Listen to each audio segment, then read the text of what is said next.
Selamat sore pemirsa, upaya pencarian harta karun di perairan Laut Jawa terus dilakukan. Di titik terbaru yaitu sekitar 56 mil dari utara Subang, tim penyelam telah mengangkat sekitar 6.800 benda-benda arkeologis berupa porselen dari zaman dinasti Ming.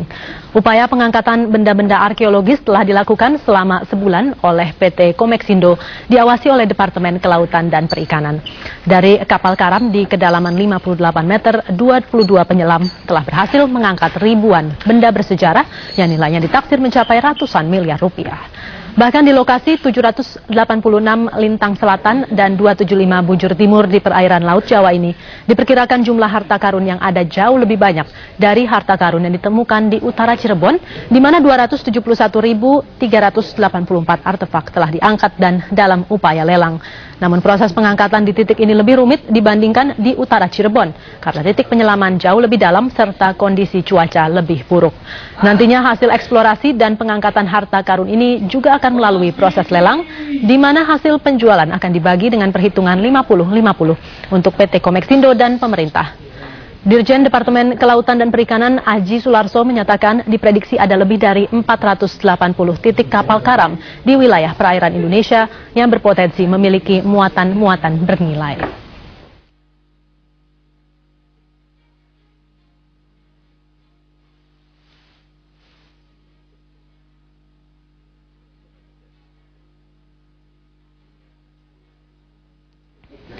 Bagaimana persisnya upaya pencarian harta karun dilakukan? Berikut laporan reporter Mariska Prudence dan juru kamera Kristo Hantarikso.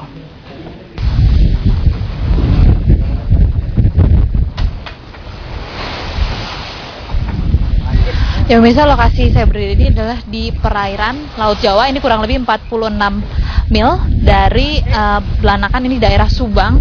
Dan memang untuk saat ini masih belum dapat dilakukan penyelaman untuk melihat harta karun ataupun juga mengambil barang-barang dari kedalaman 58 meter. Namun tinggi gelombang ini sekitar 3 meter. Ini tidak memungkinkan untuk penyelaman, batasnya hanya setengah meter saja. Padahal bila cuaca memungkinkan, setiap hari dapat dilakukan 8 kali penyelaman untuk mengangkat benda-benda arkeologis dari kapal karam di perairan Laut Jawa ini. Namun, penyelaman tidak dapat dilakukan dengan cara biasa. Atau digantung? Digantung. Ya bisa, karena kondisi di laut ini sendiri juga berbeda dan juga kedalamannya hingga 58 meter, maka memerlukan teknik-teknik khusus untuk dapat menyelam dan juga mengangkat barang-barang yang ada di dalam yang disebut sebagai harta karun. Seperti misalnya ini adalah KMP Morgan.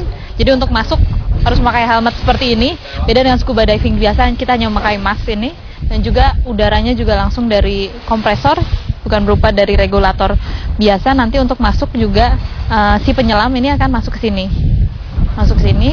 dan nanti akan diatur pelan-pelan bagaimana kedalaman dan juga pergerakan pada saat di dalam air untuk mengambil, melakukan pengangkatan kemudian. Penyelam dengan peralatan dan teknis khusus juga hanya dapat menyelam selama 20 menit. Ini karena di kedalaman 58 meter, tekanan jauh lebih tinggi dan dapat menimbulkan efek dekompresi negatif bagi penyelam. Sudah sekitar 1 bulan, upaya pengangkatan benda-benda arkeologis dari kapal karam dilakukan oleh PT Komeksindo dan juga Departemen Kelautan Perikanan. Tak tanggung-tanggung, sebanyak 6.800 benda arkeologis seperti porselen zaman Ming sudah berhasil diangkat. Sulit diestimasi karena kapal ini kargonya cukup besar dan belum tentu di semua palkai ini kan kapal itu terisi. Tapi kalau dibandingkan dengan shipwreck Cirebon yang sekarang lagi lelang itu, ini jauh lebih besar. Ya, lebih besar. Mungkin bisa 1,5-2 kali lipatnya gitu. Bahkan diperkirakan jumlah harta karun di titik ini lebih banyak dari jumlah yang ditemukan di perairan Laut Utara Cirebon. Yang bisa ini adalah salah satu dari yang sudah berhasil diangkat dalam waktu sebulan. Kondisinya bahkan sebagian ada yang masih bagus seperti ini. Ada 6.800 yang sudah berhasil diangkat dalam sebulan. Estimasinya bahkan lebih banyak lagi dari di Cirebon, dan nilainya ini bisa mencapai ratusan miliar rupiah. Namun juga ini sekaligus menandai sejarah Indonesia sebagai negara maritim, negara perdagangan dengan jalur perdagangan yang sangat luar biasa pada saat itu. Dari perairan Laut Jawa, Mariska Prudence, Kristo Hantarikso, Yudi Mahendra, Metro TV.